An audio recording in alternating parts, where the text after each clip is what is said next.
Hola, benvinguts al Forcat. Fauna, auia i ajudes a assegurança. Perquè quan tota Espanya està enfrontada pel futur del llop a la nostra comunitat, les organitzacions agràries, la Federació de Cooperatives i també la dels caçadors alerten que la fauna salvatge provoca cada vegada més pèrdues econòmiques ací al sector agrari. Els productors ja parlen, atenció, de 26 milions d'euros de dany i han demanat reunions ràpides per analitzar els possibles canvis normatius que puguen facilitar el control cinegètic de les espècies invasores i fins i tot també ajudes econòmiques. Vos mantindrem totalment informats. A més, la Conselleria d'Agricultura, Medi Ambient, Canvi Climàtic i Desenvolupament Rural ha anunciat que manté el pressupost de 24 milions d'euros d'ajudes per a la subscripció d'assegurances agràries. I els regants han tingut una trobada amb empreses de tecnologia i també d'energies renovables per a buscar alternatives de futur. Un futur del que parlarem a fons la pròxima setmana perquè el pròxim, apunteu, 22 de març es celebra el Dia Mundial de l'Àuia i el propi president Puig s'implicarà de forma directa en la celebració junta FECOREVA. Pel de més, tenim demandes des de la Unió en matèria de regadius, ajudes consolidades i un trasbassament de 20 hectòmetres cúbics d'àuia aprovat ja per al mes de març, a través de l'aqüeducte Tajo Segura. Algo és algo. Bé, l'autorització també, per si voleu apuntar, es va aprovar el BOE el 14 de març. Són notícies del dia, totes importants. Comencem.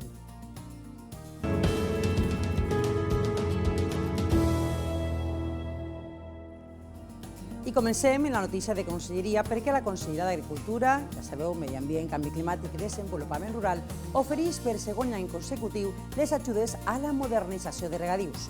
Unes subvencions que es van convocar de nou en 2016 després de 4 anys sense convocar-se. Ens amplia tota la informació des de Torrent, Patricio Ortiz. Sí, Sílvia, perquè aquestes ajudes tenen la finalitat de consolidar i modernitzar els regadius de la Comunitat Valenciana, al mateix temps que es promouen pràctiques de cultiu en comú. Estan orientades a les comunitats de regants per a infraestructures que estalvien l'aigua mitjançant la instal·lació del reg localitzat o per degoteig i que incrementen la capacitat d'embassament i que milloren la gestió de recursos hídrics de les explotacions agràries i que, en definitiva, afavorisquen la seva rendibilitat. Escoltem a la consellera d'Agricultura, Elena Cebrián. Favorecen todas las instalaciones de tipo de automatismos, telemáticas, también porque todo esto redunda en una mayor calidad de vida del agricultor. Sabemos que muchas veces todos los turnos de riego, las instalaciones necesitan un trabajo muy directo, aparte de lo que es el trabajo de la tierra. Es una forma más efectiva, más cómoda también de trabajar y de vivir, y luego también favorecer todo lo que sea sistemas con energías renovables que también reduzcan la factura energética que al final tiene que hacer frente al agricultor, que también es uno de los costes más elevados en toda la estructura de costes de la producción. S'ha destinat una quantitat màxima de subvenció de més de 6 milions d'euros que s'aniran repartint progressivament durant el període del 2017 al 2021. Per este primer any s'han destinat mig milió d'euros en ajudes. D'esta forma, la Conselleria finançarà el 50% de les infraestructures i que es realitzen amb l'objectiu de facilitar als agricultors l'inici de les obres dins d'aquest mateix any. Com a novetat, enguany les comunitats de regants i altres entitats de reg hauran de relacionar-se a través de mitjans electrònics amb les administracions públiques i per això presentar les seues sol·licituds telemàticament a través de la seu electrònica de la Generalitat Valenciana. Sílvia. Gràcies, Patricio. I també la Unió ha demanat una modificació urgent de les ajudes a les comunitats de regants per evitar perjudicar als que no desitgen fer irrigació comunitària o perquè tinguen un altre cultiu. La Unió està totalment a favor del reg localitzat i de recolzar-ho, però segons el sindicat cal respectar la llibertat de cada productor de conrear el que creu que és més rendible per a la seva explotació. Per això la Unió de Llauradors reclama a la Conselleria d'Agricultura que modifique les bases d'eixes ajudes. El que pensem és que Conselleria té que modular aquestes ajudes de tal manera que per tal de garantir la llibertat de cultiu, perquè sabem que amb les instal·lacions de reg localitzat en fertirrigació comunitària, com que la fertirrigació química és química i en exclusiva calculada per a cítrics, a banda d'impedir el cultiu ecològic, també impedís qualsevol altre cultiu que no siga cítrics. Aquestes ajudes serveixen per al foment de la utilització racional de l'aigua en aprofitaments hidràulics i regadius. La resolució de convocatòria per a enguany va ser publicada el passat 28 de febrer al Diari Oficial de la Generalitat Valenciana. Solen emprar-se per les comunitats de regants per a la construcció de xarxes de reg localitzat amb fertilització comunitària, que utilitza en la major part dels casos fertilitzants químics. I no oblidem la gran amenaça, la xilella fastidiosa. Continuen les mesures preventives per evitar que arribi i que es consolidi al nostre territori. L'objectiu és informar i conscienciar a la població, tant a professionals del sector com a particulars, del perill que suposa la xilella fastidiosa i evitar la seva propagació.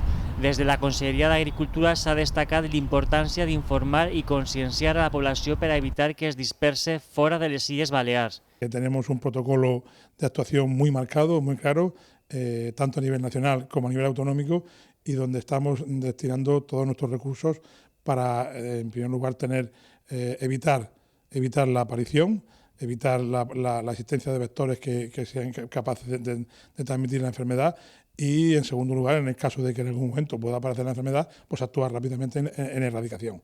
Per això demana la col·laboració ciutadana per a impedir la introducció en la península d'esta bactèria perillosa. A més, està prohibit el transport, inclòs l'equipatge personal de plantes i material vegetal d'espècies portadores d'esta bactèria.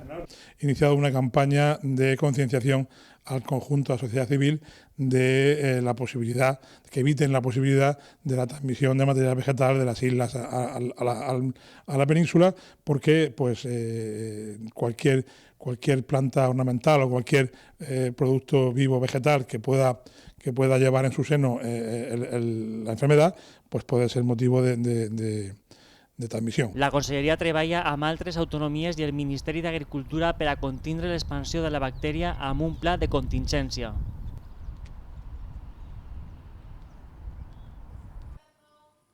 I no volem deixar de comentar com va quedar la primera semifinal del concurs internacional de paella valenciana de Sueca, que es va celebrar el passat cap de setmana per primera vegada en la història a una bonica ciutat de Costa Rica. Danilo Mauricio Rodríguez i Esther Turina, del restaurant Lluna de València, van ser els guanyadors. La festa va congregar més de 1.500 persones en un parc de la província d'Heredia.